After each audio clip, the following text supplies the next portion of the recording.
Assalamualaikum warahmatullahi wabarakatuh. Pada kesempatan kali ini saya Ayu Fatma Mufidah dan teman saya Lintang Andini Ayudi Arifin berkesempatan untuk memberikan sedikit materi mengenai games sebagai sumber dan media pembelajaran.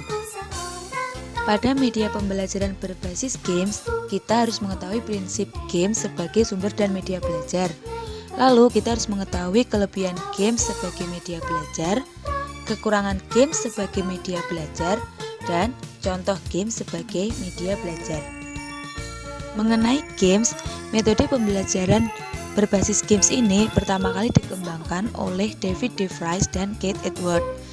Pada metode ini sebenarnya merupakan suatu pendekatan kerjasama antar kelompok dengan mengembangkan kerjasama antar personal.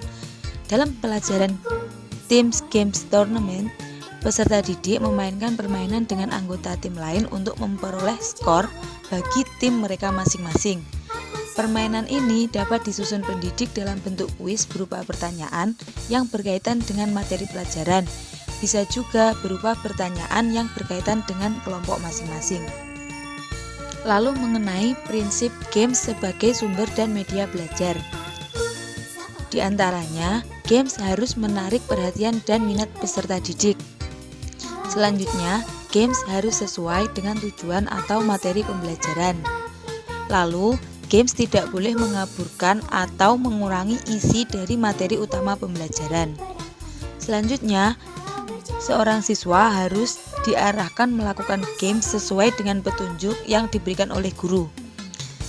Lalu, terdapat petunjuk atau arahan yang jelas dalam melakukan games tersebut. Lalu, guru harus mempersiapkan games dengan baik. Hal ini diharapkan untuk mengurangi atau meminimalisir terjadinya kesalahan ketika nanti pembelajaran berbasis games dilakukan. Media pembelajaran games memiliki beberapa kelebihan, diantaranya games itu menyenangkan bagi peserta didik. Selanjutnya, dengan games, peserta didik akan lebih berpartisipasi secara aktif, sehingga seorang pendidik dapat mengukur kemampuan peserta didik secara langsung. Dengan games pengalaman belajar juga lebih mudah diserap oleh peserta didik. Dan yang terakhir, games dapat digunakan dalam berbagai mata pelajaran. Tentunya hal ini tergantung dengan bagaimana seorang guru dapat membuat games yang sesuai dengan materi atau pembelajaran yang akan dilakukan.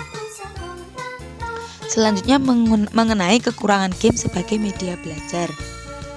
Sebagai media belajar, games memiliki beberapa kekurangan, diantaranya permainan hanyalah tiruan atau simulasi dari keadaan sebenarnya.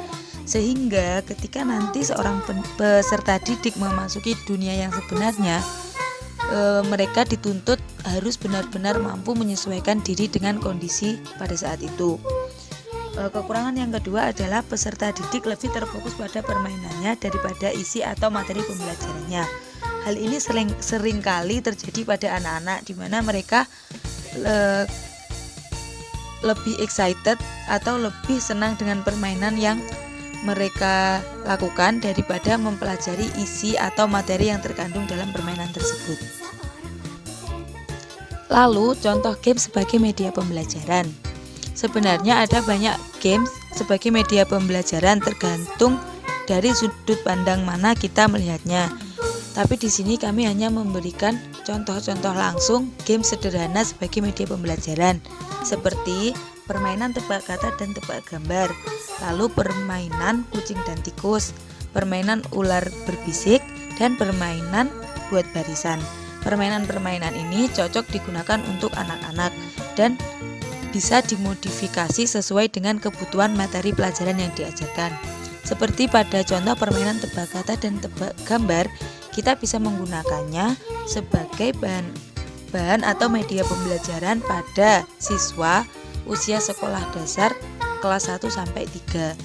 Pada pelajaran bahasa Inggris, misal kita bisa memberi gambar atau kata di mana mereka harus menebaknya menggunakan bahasa Inggris, dan sebelumnya mereka kita kelompok-kelompokkan untuk menentukan siapa yang bisa mendapatkan skor paling tinggi dari games yang kita buat tersebut. Mungkin hanya sekian, hanya singkat yang dapat kami sampaikan. Untuk lebih lengkapnya, kita bisa pindah ke forum diskusi seperti yang telah disediakan oleh Ibu Winda. Untuk kurang lebihnya kami mohon maaf. Terima kasih dan wassalamualaikum warahmatullahi wabarakatuh.